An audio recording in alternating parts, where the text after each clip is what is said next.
महाराष्ट्रीयन व्यावसायिकांमधली एकी कायम राहावी याच्यासाठी हा ग्रुप चालू केला आहे. याच्यामध्ये आपल्या मंथली मीटिंग असतात किंवा साप्ताहिक मीटिंग असतात.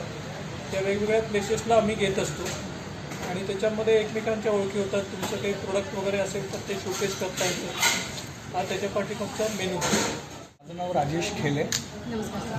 मी को फाउंडर आहे विश्व मराठी व्यावसायिक संघटनेचा आणि मी बेसिकली वयवर्ष 8 पुढे किंवा 7 पुढच्या मुलांचं करिअर रिपोर्टिंग करतो आणि करिअर रिपोर्ट करत असताना मी बेसिकली 3 टाईपच्या टेक्निक्स वापरतो.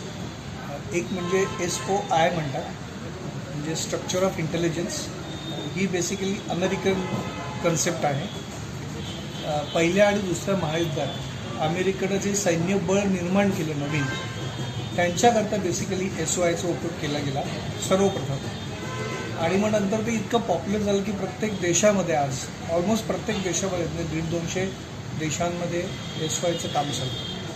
मी सर्टिफाईड SOI आहे. त्यांचं ऑफिस मुंबईमध्ये आहे. मी त्यांचा एक रिसर्च कोर्स केला आणि I become certified SOI expert.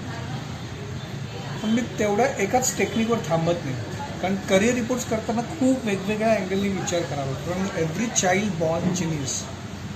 पण त्याच्यातला जिनियसनेस जर शोधायचा असेल तर एका टेक्निकचा उपयोग करून भागणार नाही.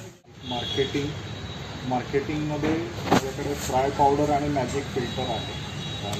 फ्राय पावडर काय काम करते तर ते कुठलाही पदार्थ तळताना तेलात ती पावडर टाकली तर तेल हलकं होतं आणि तो पदार्थ कमी तेल घेऊन बाहेर येतो. आणि फिल्टरनी ते तेल तुम्ही गाळून घेतलं तर ते पुन्हा फ्रेश ऑइल म्हणून तुम्ही परत वापरू शकता. त्याला फोडणीला वापरा, खायला वापरा, कशासाठी. लोणी कढवताना लोण्यामध्ये जर ती पावडर टाकली तर डेअरीचं प्रमाण कमी होतं आणि तुपाची क्वांटिटी वाढते त्याच्याने. आणि आत्ता आपण इथे सगळे जे मोठे काका लोक चितळेसारखे लोक आहेत यांना सगळ्यांना आपण सप्लाय करतो. इव्हन त्यांचे जे वेंडर्स आहेत त्यांना जे बनवून देतात चकली किंवा काही त्यांना पण देतो. एसटी बिर्याणी, काका हलवाई, कृष्णा डायनिंग हॉल, वाडेश्वर असे सगळे मोठे मोठे कस्टमर आहेत. आणि शेगावला पण जातो. गजानन महाराज संस्थान जे आहे त्यांचा जो प्रसाद तळला जातो बुंदीचा, त्याच्यासाठी पण ते वापरतात. त्याच्यामध्ये 2 प्रकारचं पॅकिंग येतं. घरगुती वापरासाठी 20 ग्रॅमची डबी आहे, त्याची किंमत 100 रुपये. आणि फिल्टर जे आहे त्याची घरगुती वापरायचं फिल्टर आहे त्याची किंमत 500 रुपये आहे.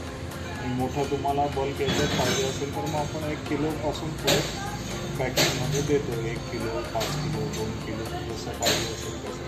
कमर्शियल यूजसाठी मोठे फिल्टर पण आहेत. त्याच्यातही 3 साईजचे फिल्टर आहेत. 2,500 पासून तर 4,500 असे प्राईस आहे.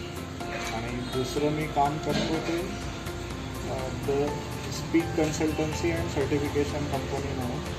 त्याच्यामध्ये आम्ही हे करतो ISO consultancy, ISO documentation, ISO implementation आणि ISO सर्टिफिकेशन. पॉश इम्प्लिमेंटेशनवर पण काम करतो.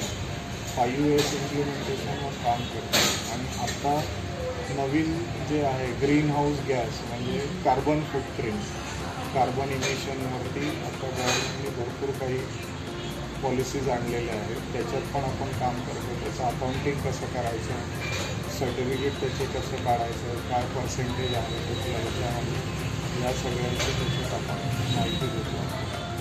ISOमध्ये म्हणायचं झालं तर आत्ता 3 कंपन्यांना आपण ISO सर्टिफिकेट मिळवून दिलं.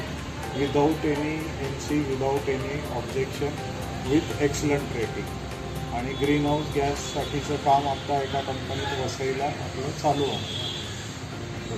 मला याच्यासाठी रिक्वायरमेंट म्हणजे जिथे कुठे ISO किंवा ह्या प्रकारची रिक्वायरमेंट आहे असे कस्टमर मला पाहिजे. आणि फ्राय पावडर करता कोणाला विकायसाठी पाहिजे असेल तरी मी देतो. ते तुमच्या सोसायटीत म्हणा किंवा आजूबाजूच्या एरियात. न्यूमरॉलॉजी आपण स्टडी करून करतो. क्रिस्टल्समध्ये असं काही नाही आहे. You feel it, you were असं.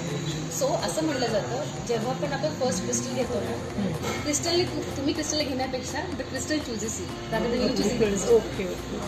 सो जेव्हा मी जेव्हा इंडस्ट्रीमध्ये पण नव्हते तेव्हा I had got crystals different असंच आम्ही अजित तैलवरला फिरायला गेलो तिथून मोठे मोठे जिओड आणलेत आम्ही क्रिस्टल तेव्हा मला कळतही नव्हतं की हे काय पण छान घेऊन आले नंतर मला कळलं की याची काय सायकोलॉजी आणि हाऊ टू असं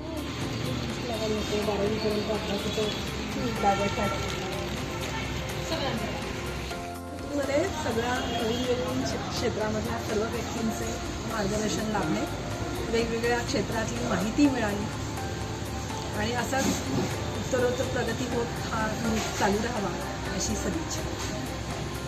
मॅडम तुम्ही सांगा काय मीटिंग खूप चांगली होती डिफरंट म्हणजे वेगळ्या वेगळ्या प्रोफेशनचे लोक भेटली आणि असं वाटतं I am very positive over it की अजून लोक येतील ह्या मीटिंगला आणि हा ग्रुप जास्त वाढेल आणि मॅक्झिमम बिल्स क्लोज होतील. नमस्कार. आजच्या मीटिंगला हजर राहिल्यामुळे नवीन लोकांची ओळख झाली. ज्या लोकांना आजपर्यंत भेटले नव्हते असे लोक भेटून त्यांचा बिझनेस समजून घेण्यात फार मजा आली आणि माझा एक बिझनेस मी त्यांना समजावून सांगितलं. अशाच मीटिंग परत तीच ग्रुपसाठी सदिच्छा.